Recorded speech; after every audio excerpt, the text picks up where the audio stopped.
In this episode, I speak with Omari Hardwick all about his brand new film, Star Trek Section 31. Let's go! Welcome to Pop Culture Weekly with Kyle McMahon from iHeartRadio. Your pop culture news, views, reviews, and celebrity interviews on all the movies, TV, music, and pop culture you crave weekly. Here's Kyle McMahon. Nick. Hello and welcome to Pop Culture Weekly with Kyle McMahon. I, of course, am Kyle McMahon, and I thank you so much for hanging out with me for another episode of Pop Culture Weekly. This is a short episode. It's just an interview-only episode. We have another episode coming, next week, which will be back to the traditional length. We'll have Amanda come back on, and we'll be talking about, well, I can't tell you yet, so you don't know, but we'll be talking about something cool and have some interviews for you as well. This week, it is all about Omari Hardwick and his brand new Paramount Plus film, Star Trek Section 31. So, Star Trek Section 31 is the first Star Trek film since, 2016's Star Trek Beyond, which those three films are considered the reboot, but they're kind of subtitled the Kelvin timeline, which is a whole thing in the Star Trek universe. But this is not only the first Star Trek film in 9 years since Star Trek Beyond in 2016, it is the first Star Trek film that was not made exclusively for theaters. So Star Trek Section 31 is made exclusively for Paramount Plus, which is the home of all things Star Trek. Paramount Plus had announced back in April 2023 that Section 31 had been in a development as a series, as a spin-off from Star Trek Discovery, which is one of their Paramount Plus exclusive Star Trek series. Instead, they were going to move forward with a streaming event film with Michelle Yeoh attached to reprise her role as Philippa from Discovery in Star Trek Section 31. Of course, Michelle Yeoh is amazing, so I've got to ask Omari about her. But she plays the leader of the Terran Empire in the Mirror Universe who has traveled to the Prime Universe and joined Starfleet.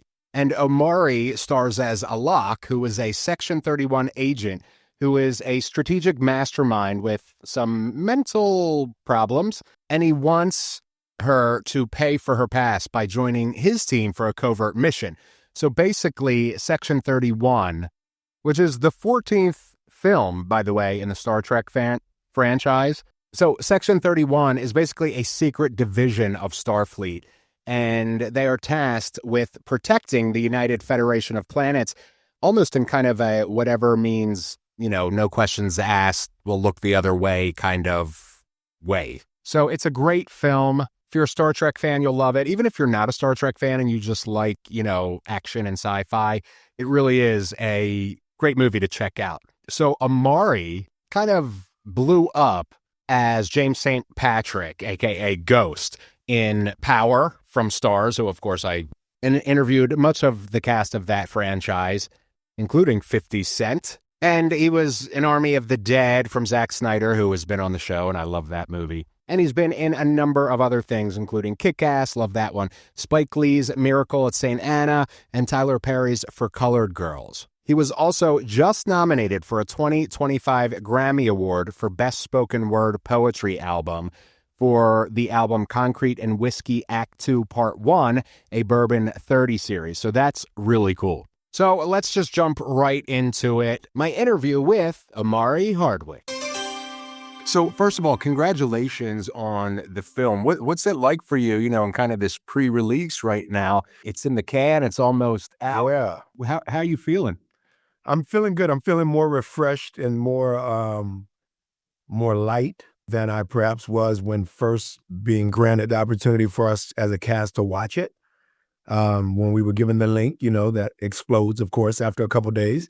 Yeah, I'm feeling lighter about it and more at that place where the seat that I want to sit in and I feel like I'm soon able to sit in is that of a fan, and being able to sit back and enjoy my castmates' work tonight and the premiere being tonight. And in the midst of press week, yeah, there becomes a moment where you're perhaps forgetting enough that you were such a part of it, and now you get to outside looking in, really enjoy all the parts of it and all the work that the crew did, all the different departments from costume to hair and makeup and lighting, director of photography, and what his team has brought to the table. Obviously, what the directors and the writer and the producers have equally brought.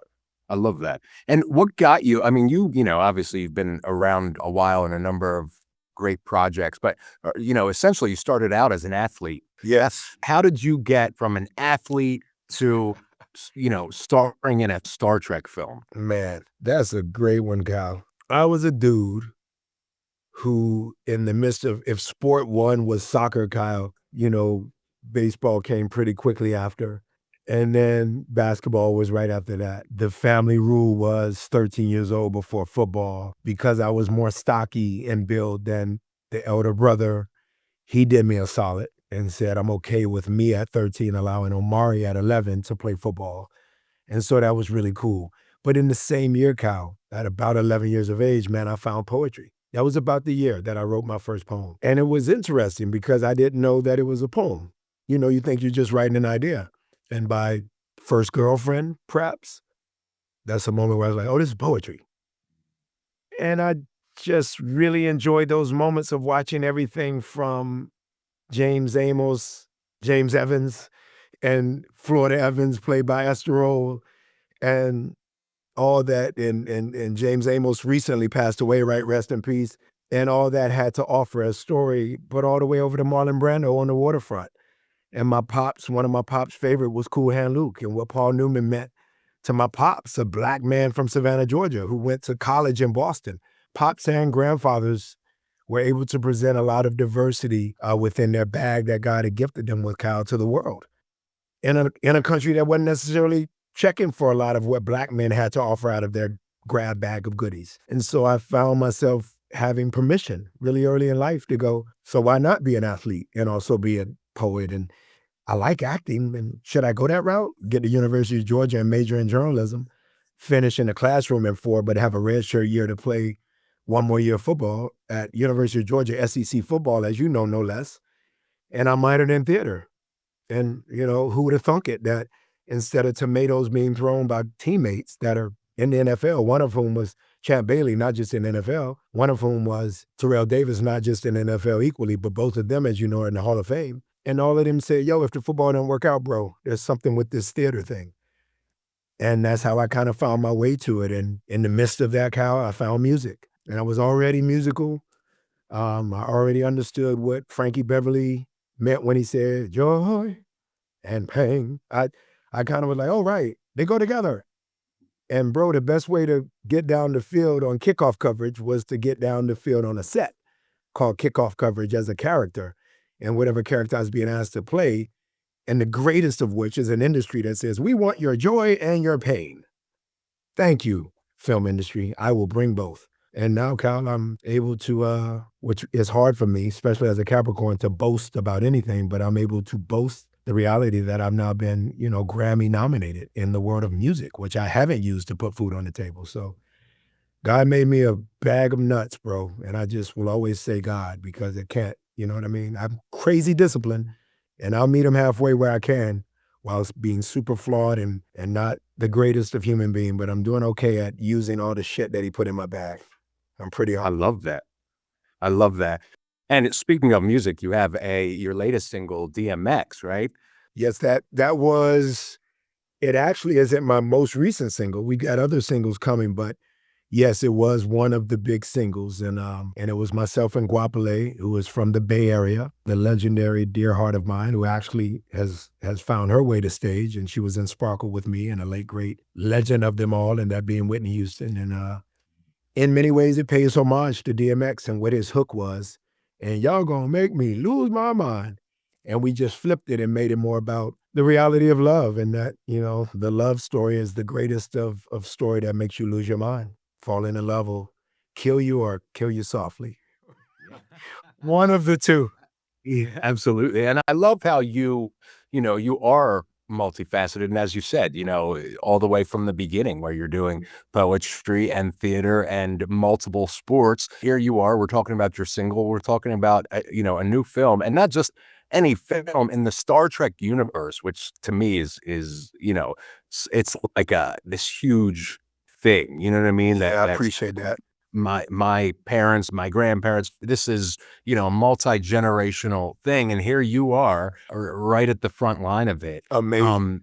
It's great. I love that you are able to, put yourself in these various things. Why did you decide, I want to do Section 31? I could piggyback off of what you do.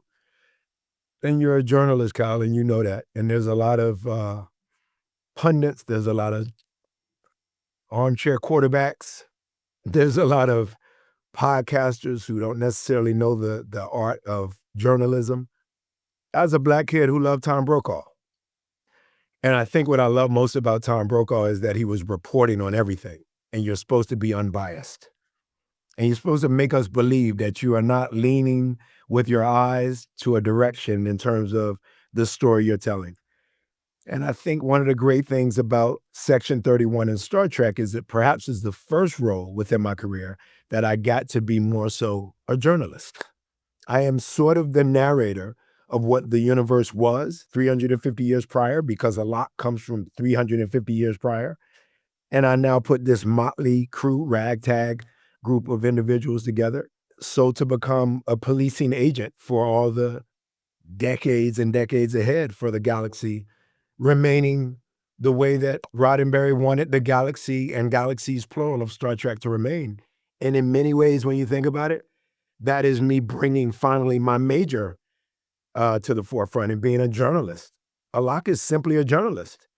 He's not necessarily actually driving the car at all points. He's bringing in different people and he's saying they will drive the story the way that I want the story driven.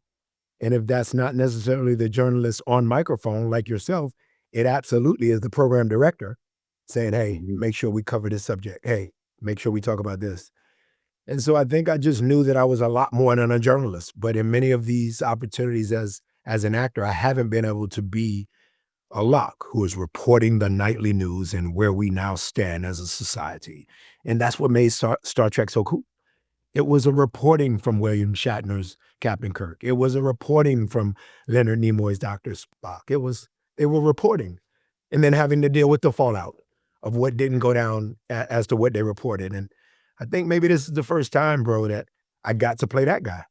I'm just at a desk like you, albeit me standing up and walking around, but I'm still reporting out on what should be. And this was a great opportunity to be just that. I love that. With Michelle, to get to work with Michelle, what was that like? Speak of reporting. I feel like there's those moments where you work with directors that you have on your bucket list. There's those moments you work with actors that or whom you have on your bucket list, and you still are negotiating after working with them when your family says the same thing, which is, man, you got to work with Michelle. There's moments where you're left because you're so in awe of the people you've worked with, where you're able to almost beg the question by asking it back. Did I work with them? So Michelle might have been, I'm aware that I worked with Kevin Costner early in my career. The hug was beautiful at Whitney's funeral. You know, because you can Google it, that he was the one asked to eulogize Whitney. Crazy. Obviously other people spoke, but makes sense. After I came off the set of The Guardian and learned who Kevin was as a person, whose father was a pastor of an all-black church in Compton, where Kendrick Lamar, speaking of music, comes from. But yet one of my first castmates, the incomparable Kevin Costner, grew up in a church that, looking left and right, did not have people who looked like him. Once I met him on set, I was like, man, the actor really is not that far from how great he or she are next to you as person. Michelle is right there. Michelle is someone who, when you look at the Oscar back, and honestly as well, Kyle, when you look at the Oscar forward, Wicked included, you go, fuck it, Wicked. Because it matches how wicked she is as a person, and the greatest of connotation of the word wicked. She's just wickedly good, wickedly big, and wickedly surprising. I could never predict all the colors she was going to bring, but now that I know her, man, I would just say to everybody who gets an opportunity to work with her, who have not yet, you are in for some kind of treat when working with her. She is creme de la creme. I love that. And the relationship of you two and the chemistry of you two is such a joy to watch as a viewer. I'm glad you felt shows. I appreciate that. So do you, hope for more? Can we expect more stories with Section 31 in the future? Man, I hope it. I really do. I felt this prior, Kyle, with Army of the Dead. Zack Snyder is such a friend of mine and such a comrade, and it's an every other week checking on each other reality, obviously with the forest fires that extended beyond forest and climbed up hills and went into environments or neighborhoods in which I equally lived, one being Pasadena, Altadena area, and all that Los Angeles is having to heal from. I most recently checked on him, again, for obvious reasons because of the LA fires, but that lit a fire under me doing Army of the Dead, and it made me go, okay, next, more. And whether that happens or not, it's cool to get another potential franchise that allows me to go, knock, knock, and for Tundi or Alex Kurtzman, not in that order, Alex Kurtzman, Olatundi in that order, to go, who's there? And I go, me, Alok or Omari, both. When do we go again? I'm ready to rock. Like, it's cool, man. Put me back in, coach. I've been ready to play. Absolutely. Omari, thank you so much. It's really to talk to you, man. You're just an amazing soul. And I can't wait for everybody to see Star Trek Section 31. Thank you, Cal. Very humble to talk to you, brother. Very smooth. Thank you very much, man. Have a great day. You too. Omari Hardwick. Great guy. Such a good guy. I can't emphasize that enough. Just such a pleasure to talk to. I'm sure you saw it by listening. You can watch the interview up on the YouTube channel at Pop Culture Weekly on YouTube. Let me know what you think about that. And we started a YouTube Shorts channel, Pop Culture Minute. So head on over there after you subscribe to the Pop Culture Weekly YouTube channel. Head on over to Pop Culture Minute on YouTube. You can get the daily minute shorts, Monday through Friday mostly. We're not going to say Monday through, about 4 or 5 days a week, where I post a short on the Pop Culture Minute channel. Let me know when you subscribe there, comment on one of the videos that you came from the podcast, and let's start a conversation on all things movies and music and TV and streaming and everything else. And let me know what you think about Section 31. I'm going to start highlighting some viewer and listener and reader comments. So start sending them in on the show, on stuff that we're talking about, and you may just be featured on Pop Culture Weekly yourself. All right. Until next episode, I'll see you then. I love you. We out. Thank you for listening to Pop Culture Weekly. Hear all the latest at popcultureweekly.com.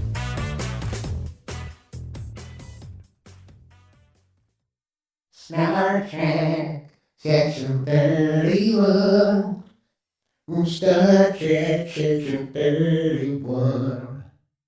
Star Trek, Section 31. Yeah. Star Trek, Star Trek.